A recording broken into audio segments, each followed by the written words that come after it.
do Hollywood spirits still visit? I turned around to see if there was anybody following me, and there was nobody there.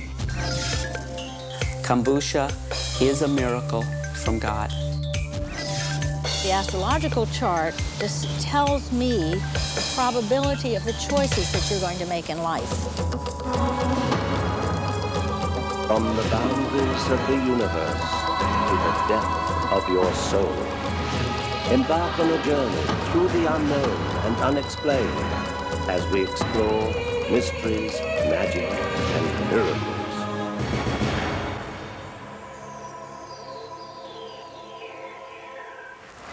Hello and welcome. I'm Patrick Macnee. Today, the unlimited power of the mind and the secrets surrounding your destiny will test your innermost beliefs. Hauntings and apparitions are reported throughout the world and seem to be connected to people with high emotional energy. One of the hot spots for emotional energies would have to be Hollywood. Just ask anyone in the entertainment business. Let's see what we can find here. The Hollywood Roosevelt Hotel used to be the gathering place for stars during Hollywood's golden era. The hotel is rich with the spirit of Hollywood. But do Hollywood spirits still visit? During the making of the movie From Here to Eternity, Montgomery Clift lived on the 9th floor of the Hollywood Roosevelt Hotel. He stayed for over 3 months. After shooting each day, he would return to the hotel and spend hours rehearsing his lines and playing the bugle, which he had to learn for the movie.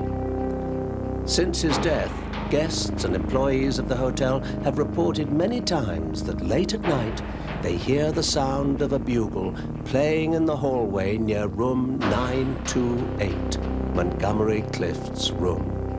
Teryl Valazza was hired as a cocktail waitress, but also helped with the renovation of the hotel before its grand reopening in 1986.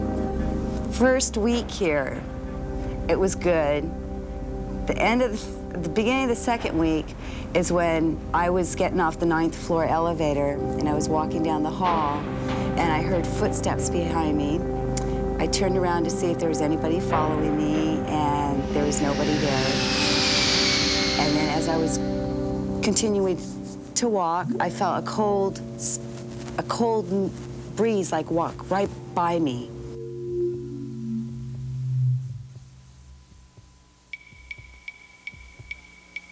And I went down in the elevator and never went back up. What was it that brushed past Teryl Valazza in the hallway? Could it still be Montgomery Clift playing his bugle after all these years? Ghost experts believe sightings such as these are examples of spirits returning to places where they enjoyed happy times in life. Actor Clifton Webb, who was nominated for 3 Academy Awards, lived here with his mother, Mabel. He was very superstitious, and when she died, he locked all her clothes away and never entered the room. He believed her ghost still lived there. Clifton is no longer with us either. Or is he? New tenants claim chairs move by themselves, cigarettes break, and their cats disappear. Oh, by the way, Clifton Webb hated cats and cigarettes. This is Runyon Canyon, an overgrown wilderness located in the heart of Hollywood. In 1983, the city of Los Angeles purchased the canyon and established a park on the site of a former estate known as the Pines. The magnificent estate in Runyon Canyon was first built by singing star John McCormick in the 30s and later bought by AMP heir Huntington Hartford. But the place was abandoned in the 60s and the lavishly landscaped grounds left for ruin. What was once the site of wild Hollywood parties, frequented by such stars as Errol Flynn, eventually crumbled and decayed. All that's left now is a virtual ghost estate. Residents say they hear sounds of a party and have seen strange multicolored lights coming from the second story of where the main house once stood. But the bizarre sightings go even further. Neighborhood resident Tracy Vivot is a waitress during the day and one of several who have witnessed unusual phenomena.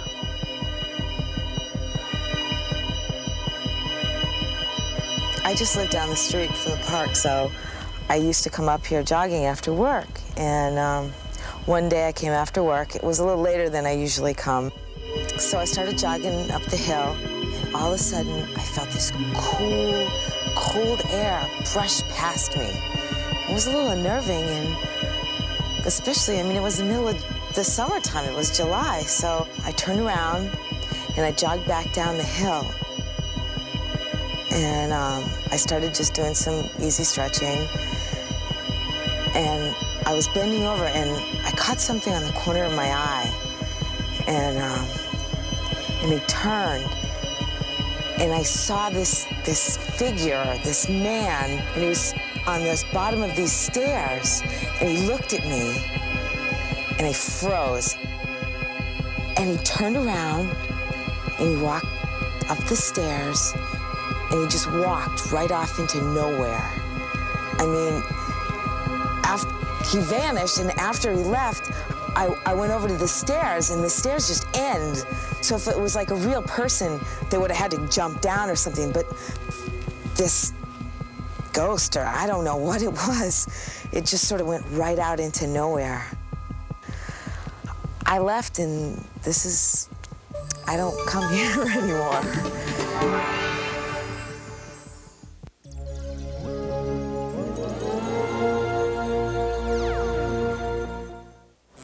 Edgar Allan Poe not only wrote mysteries, it seems he was involved in one. From 1832 to 1835, he lived in a small house in Baltimore with his wife Virginia and his grandmother Elizabeth. His grandmother died in the house in 1835.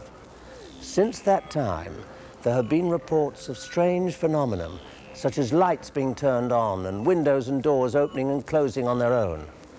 Visitors to the historical site have reported hearing mysterious sounds and voices and feeling a tapping on their shoulders. The areas with the most activity are Poe's attic room and Virginia's bedroom. The 19th century father of homeopathy, Dr. Samuel Hahnemann, resolutely believed that healing came from the forces of nature. What would you have thought of the recent hysteria over the kombucha mushroom? This mysterious fungus is purported to treat anything from memory loss to cancer. Is it a miracle of nature or merely a misunderstood mushroom? Since the beginning of time, man has turned to nature for healing. He has sought remedies from the forest, the ocean, and the desert. To combat crippling diseases like AIDS and cancer, there is a renewed interest in discovering nature's alternative cures. The kombucha mushroom craze first started in Los Angeles about a year ago. Kombucha is thought to have Far Eastern origins dating back 2,000 years. Many believe the rediscovery of kombucha is the universe's way of helping us out. What I saw was space travelers from the future traveling back in time with the mushroom, planting the mushroom just so it would be here right at this moment in time when we need this kind of support from the life force of this universe. Betsy Pryor is the co-founder of Laurel Farms, which distributes the kombucha internationally.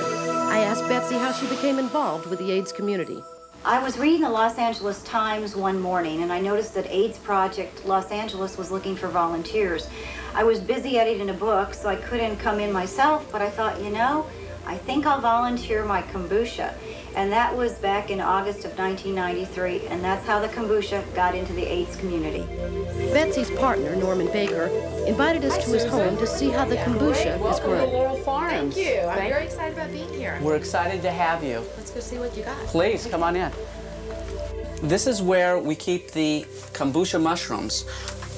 Basically, we have the kombuchas in 4-quart Pyrex bowls, and they stay in their quiet, dark space for 7 to 10 days and basically drink the sugar tea water and produce the baby mushrooms.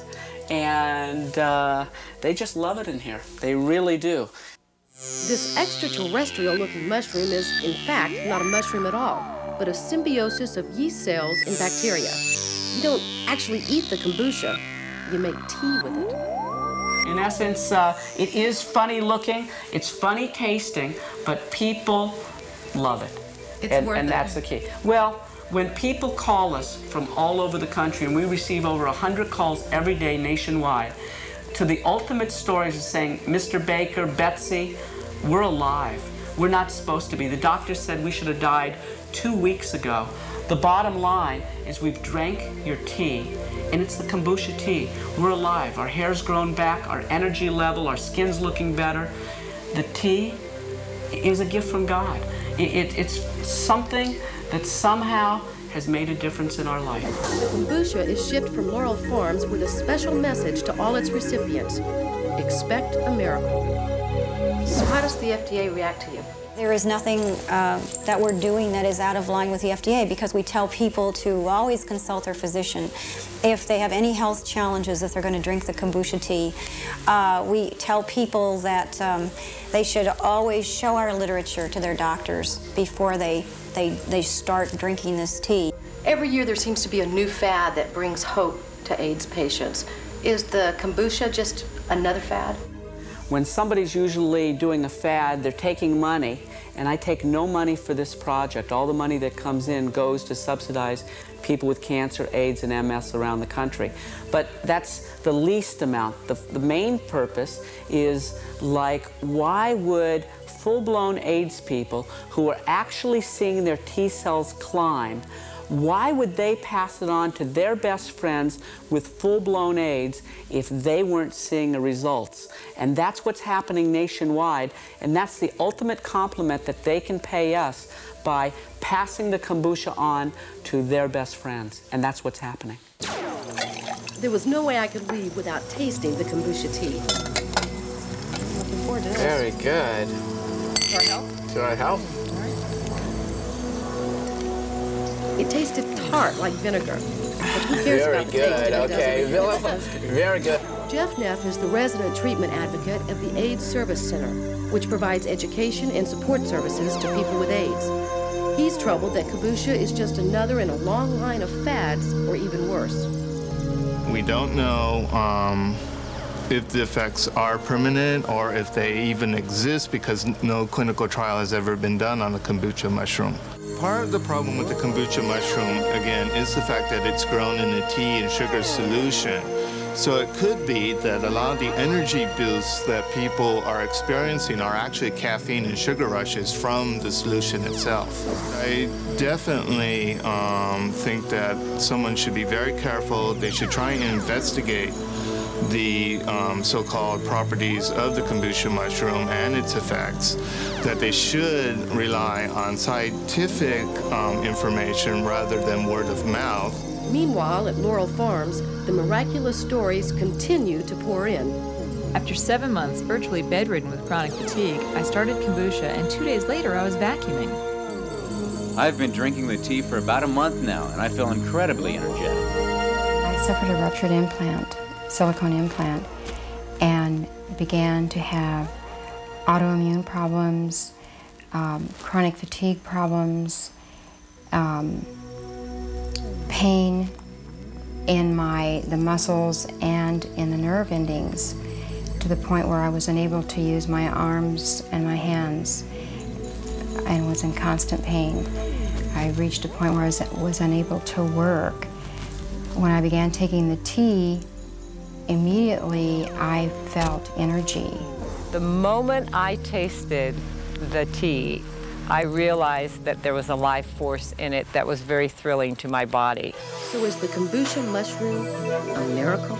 I'd have to say, in talking with all these thousands of people every week, kombucha is a miracle from God.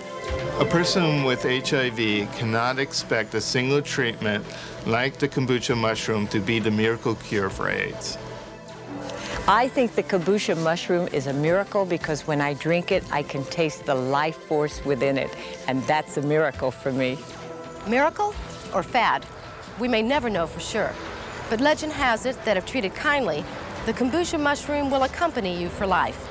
I think Norman would agree. Cargados de sings to the mushrooms every day to create spiritual harmony with the universe. And now that's the chant to the mushrooms. The kombuchas are then sent out into the world, like the ancient prophecy, to go forth and multiply. This is one miracle the post office can deliver.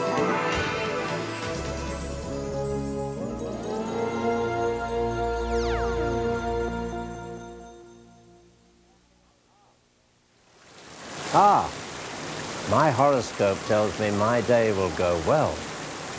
I'm in good company.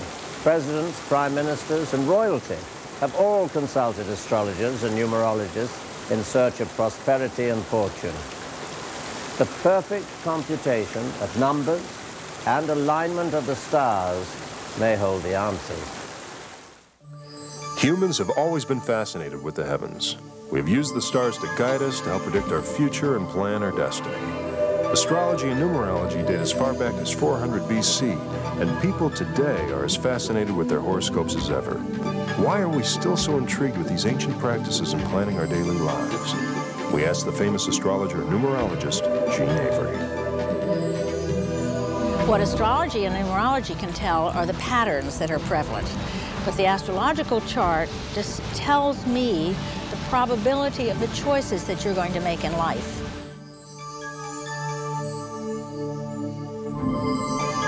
It's a way of looking at life on a deeper level, looking past what appears to be on the surface.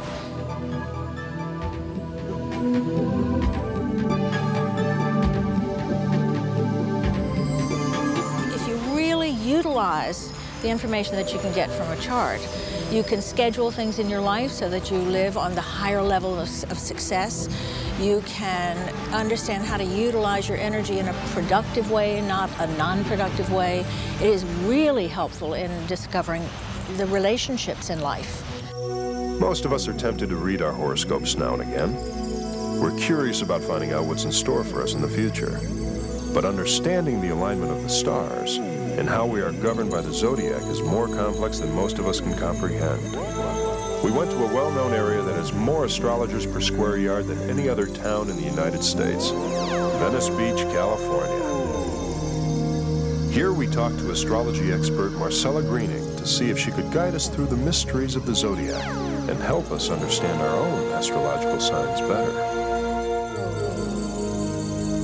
The nature of the Zodiac is a very rich and multi-layered system, which includes the positions of all the planets at the moment of your birth. The three strongest influences of the Zodiac are your sun sign, your moon sign, and the rising sign. The sun is the masculine, creative, productive, active part of your astrological makeup. The moon is the feminine, receptive, perceptive, the preparatory, how you prepare your life. The rising sign is actually how you walk through your life. It's been long considered that there are four basic elements in the universe: fire, earth, water, and air. And each sign is associated with a particular element. Each sign, as a result, has certain qualities that are commensurate with that element. And the fire signs are Aries, Leo, and Sagittarians. And the fire signs are very creative, high-energy people. They are pioneers, explorers, and performers. The earth signs are Capricorn, Taurus, and Virgo, and they are solid, secure people. They are grounded. They are generally interested in their careers, in the future. They tend to be less inclined to be social and more inclined to be inward. The water signs are Pisces, Cancer, and Scorpio. And the water signs are very fluid. They are easily influenced by other people. They tend to have a hard time making decisions. They are also very much about learning, about becoming new, taking new shapes. The air signs are Gemini, Libra, and Aquarius. The air signs are interested in intellectual pursuits. They are communicators, they are reformers, they are diplomats. Humans might always look to the stars to answer the questions of their daily lives. I think that it's important for us to think about astrology not as an excuse, but as a way of being more responsible for ourselves and for our relationships with other people, and our relationships with the planet, within the culture.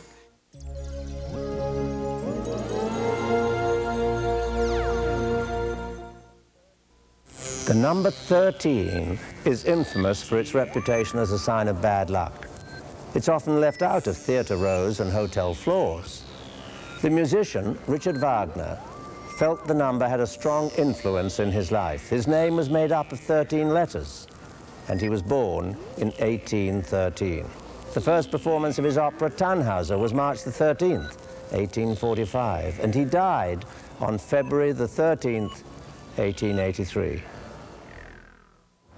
There are many paths leading to fulfillment and prosperity. Whatever your choice may be, live it to the fullest. I'm Patrick Macnee.